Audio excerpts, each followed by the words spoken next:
श्री स्वामी समर्थ. थांब माझ्या लेकरा, आज कुठे पळतो आहेस? स्वतःच्याच नशिबापासून दूर जाण्याचा प्रयत्न करतो आहेस का? डोळे पुस आधी.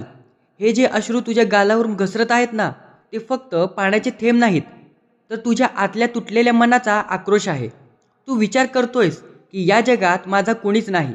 मी एवढे कष्ट करतोय, रात्रंदिवस एक करतोय, सुखाचे क्षण मिळवण्यासाठी स्वतःचे रक्त आठवतोय, तरीही माझ्या वाट्याला फक्त आणि फक्त अपयश का?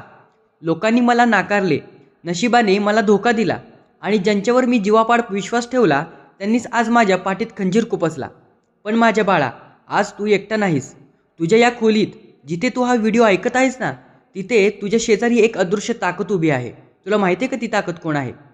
माझे स्वामी तुझ्या पाठीशी उभे आहेत. ते तुझ्या डोक्यावर हात ठेवून सांगत आहेत, घाबरू नकोस, मी आहे ना तुझ्या पाठीशी. निसर्गाच्या या ब्रह्मांडाचा आणि अक्कलकोटच्या स्वामी माऊलीचा एक अढळ नियम आहे भक्ता. या जगात प्रामाणिकपणे गाळलेला घामाचा प्रत्येक थेंब आणि अंतकरणातून घेतलेले देवाचे नाव कधीच वाया जात नाही. तुझा प्रत्येक कष्टाचा क्षण स्वामींच्या दरबारात आज सुवर्ण अक्षरांनी नोंदवला गेला आहे. आज जरी तुला अंधार दिसत असला तरी उद्याचा सुवर्ण प्रकाश तुझी वाट पाहत आहे. तुला वाटते ना की तुझे प्रयत्न निष्फळ ठरत आहेत? मग चिनी बांबूच्या झाडाची गोष्ट आज नीट ऐक. जेव्हा कुणी शेतकरी चिनी बांबूचे बी जमिनीमध्ये पेरतो, तेव्हा तो रोज त्याला पाणी देतो, खत घालतो. पहिला महिना निघून जातो, जमिनीवर काहीच दिसत नाही. दुसरा महिना संपतो, तरीही माती जशी तशी असते. संपूर्ण एक वर्ष निघून जाते बघता, पण जमिनीबाहेर साधे एक पानही येत नाही. असे करत करत 2 वर्षे, 3 वर्षे, 4 वर्षे आणि तब्बल 5 वर्षे निघून जातात. बाहेरून पाहणाऱ्या लोकांना वाटतं की हा शेतकरी वेडा आहे, याचे कष्ट वाया गेले आहेत, ते बी मातीत सोडून गेले आहे. लोक त्याच्यावर हसतात, त्याला टोमणे मारतात. पण 5व्या वर्षी एक चमत्कार होतो. 5 वर्ष पूर्ण झाल्यावर अवघ्या 6 आठवड्यात ते बांबूचे झाड जमिनीवर येऊन तब्बल 90 फूट उंची वाढते. आता मला सांग लेकरा, त्या बांबूच्या झाडाला 90 फूट वाढायला फक्त 6 आठवडे लागले की 5 वर्ष आणि 6 आठवडे लागले? नक्कीच 5 वर्ष आठवडे. कारण त्या 5 वर्षात ते झाड जमिनीच्या वर वाढत नव्हते, तर जमिनीच्या आत अंधारात कोणत्याही नजरेत न येता स्वतःची मुळे मजबूत करत होते, जेणेकरून जेव्हा ते 90 फूट उंच जाईल तेव्हा वादळाच्या एका झटक्याने ते कोलमाडून पडणार नाही. तुझ्या आयुष्याचंही आता असंच चालू आहे. आज तू जे कष्ट करतोयस, ज्या रात्री तू जागून काढतोयस, तो मानसिक ताण तू सहन करतोयस, ते तुझे मूळ मजबूत करण्याचे दिवस आहेत बघता. बाहेरच्या जगाला तुझी प्रगती दिसत नसेल, लोक तुझ्यावर हसत असतील, पण स्वामींना माहीत आहे की तुझा पाया मजबूत होत आहे. हे कष्ट वाया गेलेले नाहीत, तर भविष्यातील एका भव्य आणि दिव्य यशाची पूर्वतयारी आहे. कधी विचार केला आहेस का की खाणीतून जेव्हा एखादा हिरा काढला जातो तेव्हा तो कसा दिसतो? तो एका सामान्य दगडासारखा धुळीने माखलेला असतो, त्याला कोणीही किंमत देत नाही. पण जेव्हा एक जवेरी तो हिरा आपल्या हातात घेतो, पण तेव्हा तो त्याला तीक्ष्ण हत्याराने कापतो, त्याला घासत राहतो, त्याच्यावर सतत घाव घालतो. जर हा हिऱ्याला जीव असता तर तो ओरडला असता, रडला असता, हे थांबवा, मला खूप त्रास होत आहे, माझे अस्तित्व संपत आहे. पण तो जवेरी थांबत नाही, कारण त्याला माहीत असते की जितके घाव जास्त पडतील या दगडावर, तितकीच त्याची किंमत करोडोंच्या घरात जाईल. आज परिस्थिती, हे जग आणि तुझे नशीब तुझ्यावर जे घाव घालत आहे, हे तुला तोडण्यासाठी नाही, तर तुझी किंमत वाढवण्यासाठी घालत आहेत.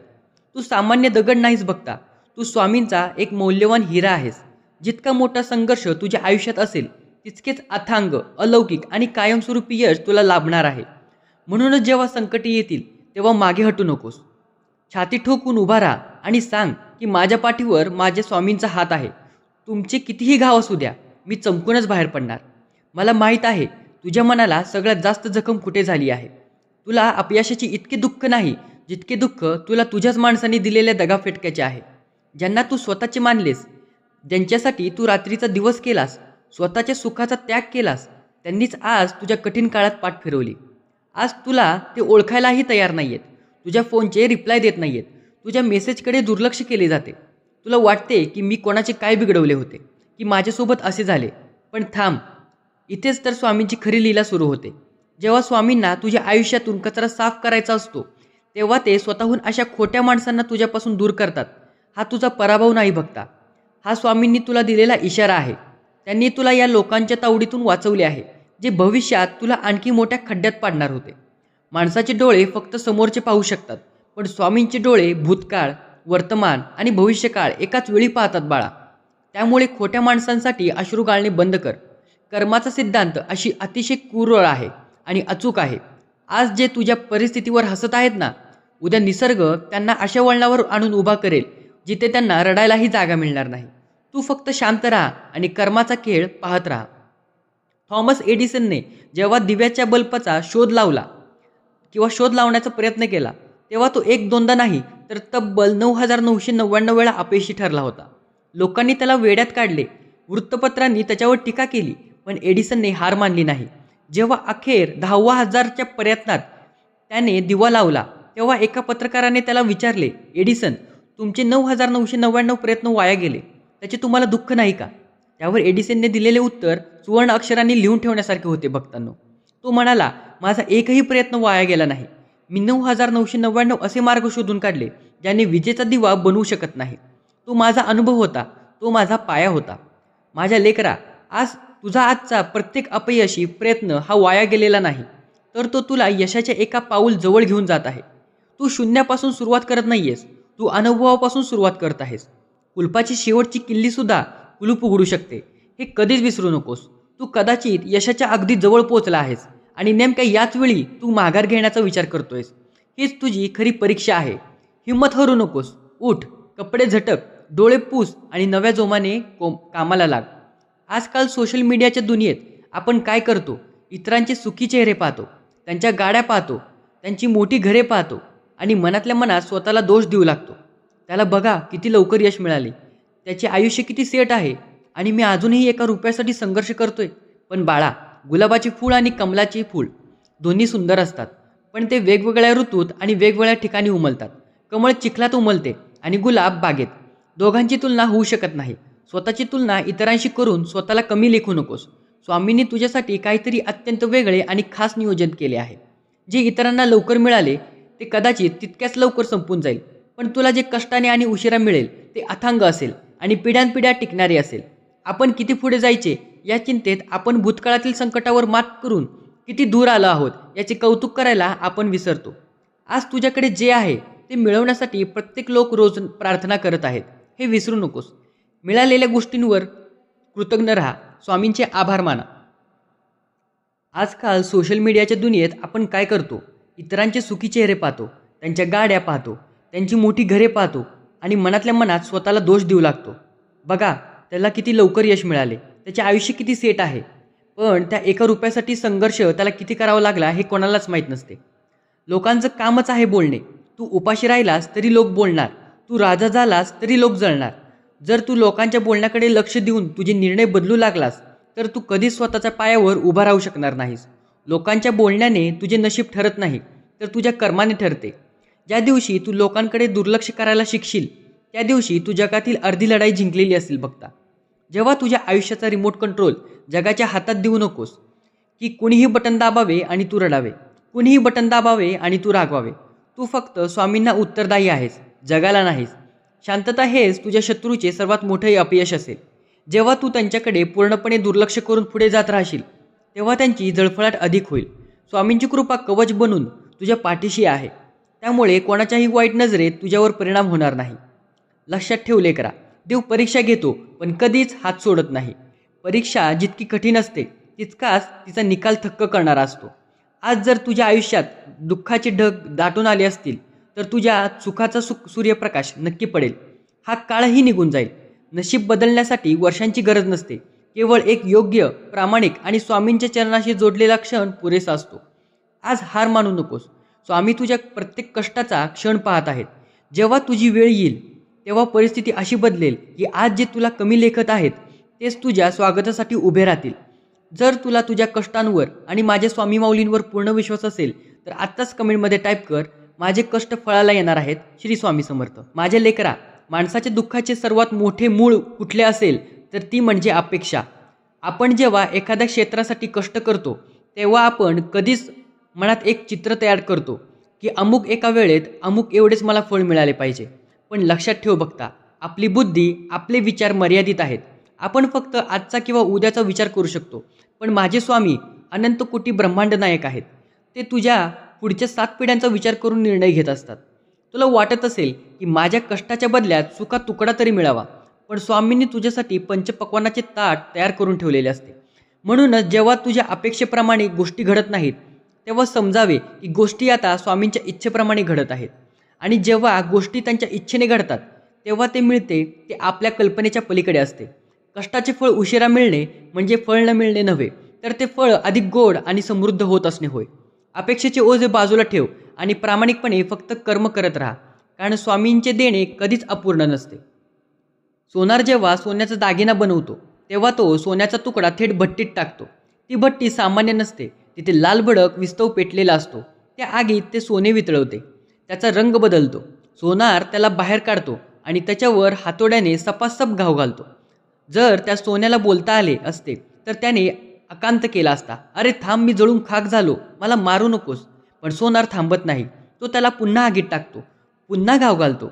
हे तो करेपर्यंत जोपर्यंत त्या सोन्यातील सगळी अशुद्धता जळून खाक होत नाही आणि त्याचे 24 कॅरेटचे शुद्ध सोन्यात रूपांतर होत नाही. आज तुझी जी अवस्था आहे ना लेकरा, ती या भट्टीसारखीच आहे. संकटाची ही आग आणि अपयशाचे हे हातोड्याचे घाव तुला संपवण्यासाठी आलेले नाहीत. तुझ्या आतमध्ये जो आळस आहे, जी भीती आहे, ती नकारात्मक आहे, ती जाळून तुला शुद्ध करण्यासाठी ही परिस्थिती आली आहे. स्वामी तुला अशा सोन्यासारखे घडवत आहेत, त्याची किंमत अख्खं जग करेल. तू तुझी एवढी अग्निपरीक्षा घेणार आहेत, यातून तू तावून सुखालून बाहेर पडणार आहेस आणि तुझी चमक पाहून संपूर्ण जग थक्क होणार आहे. हिंमत हारू नकोस. स्वामींचा हात घट्ट पकडून ठेव. कधी नदीच्या प्रवाहाकडे पाहिलं आहेस का? नदी जेव्हा डोंगरातून उगम पावते, तेव्हा तिचा वेग खूप जास्त असतो. वाटेत मोठे खडक येतात, डोंगर येतात, पण नदी कधीच आपला प्रवास थांबवत नाही. ती खडकाला वळसा घालून पुढे निघून जाते. काही ठिकाणी नदीचा प्रवाह इतका संत होतो की पाहणाऱ्याला वाटते की नदी आता थांबली आहे, तिचा वेग संपला आहे. पण नदी थांबलेली नसते बाळा. ती शांतपणे आपला रस्ता शोधत पुढे जात असते आणि शेवटी अथांग समुद्राला जाऊन मिळते. तुझ्या यशाची गतीही आत्ता कदाचित संत झाली असेल. तुला वाटत असेल की माझे आयुष्य एकाच जागी थांबले आहे, माझी काहीच प्रगती होत नाहीये. पण लेकरा, थांबलेले पाणी सडते, वाहते पाणी नेहमी शुद्ध राहते. तुझे प्रयत्न संत झाले असतील तरी चालतील, पण ते थांबता कामा नये.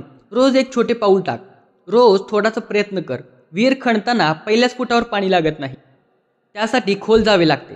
तसेच यशाच्या समुद्रापर्यंत पोहोचण्यासाठी तुला या संत काळाचा सामना करावाच लागेल. तुझा प्रत्येक दिवस तुला ध्येयाच्या जवळ घेऊन जात आहे, हे विसरू नकोस. शेवटी माझ्या बाळा, एकच गोष्ट लक्षात ठेव, भिवू नकोस, मी तुझ्या पाठीशी आहे. हा केवळ एक सुविचार नाही, तर ही स्वामींची तुला दिलेली आणाभाका आहे. जेव्हा या जगातील सर्व दरवाजे तुझ्यासाठी बंद होतील, तेव्हा अक्कलकोटच्या स्वामी समर्थांचे महाद्वार तुझ्या स्वागतासाठी 24 तास उघडे असेल. त्यांनी तुझा हात धरला आहे आणि ज्यांनी स्वामी हात धरतात, त्याला जगातील कोणतीही नकारात्मक शक्ती पराभूत करू शकत नाही. आजचे तुझे हे अश्रू उद्याच्या आनंदाची नांदी आहेत. खचून जाऊ नकोस, स्वतःला कमजोर समजू नकोस. उठ आणि संपूर्ण ताकदीने तुझ्या कर्माला सुरुवात कर. जेव्हा तुझा विजय होईल, तेव्हा तो इतका मोठा असेल की आज ते तुला हिणवत आहेत, तेच तुझ्या विजयाचा गुलाल आपल्याला कपाळाला लावतील. जर तुला स्वामींच्या या वचनावर आणि स्वतःच्या कष्टांवर 100% विश्वास असेल, तर कमेंटमध्ये आत्ताच टाईप कर, माझे कष्ट फळाला येणार आहे.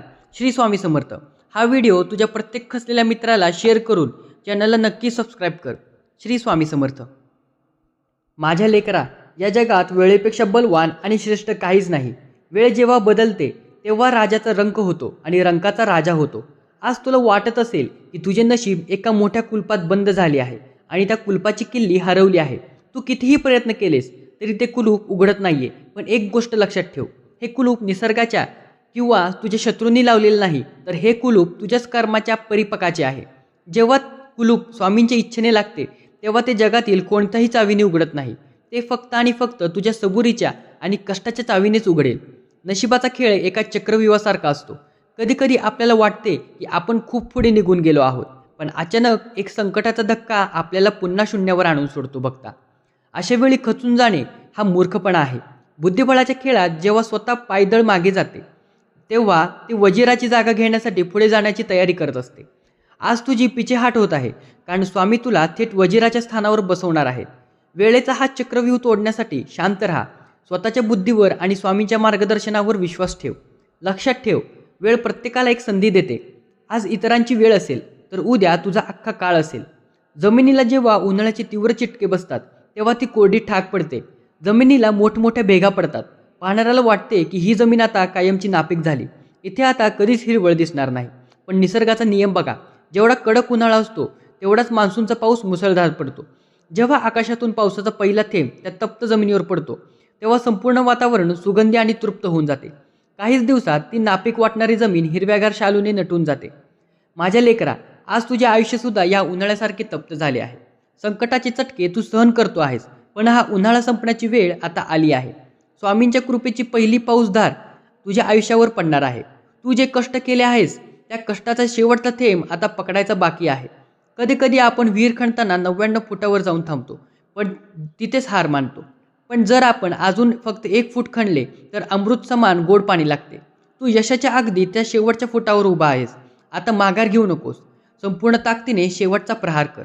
जेव्हा तुझा विजय होईल तेव्हा तू इतका अथांग असेल की तुझ्या भूतकाळातील सर्व जखमा एका क्षणात निघून जातील, एका क्षणात भरून जातील.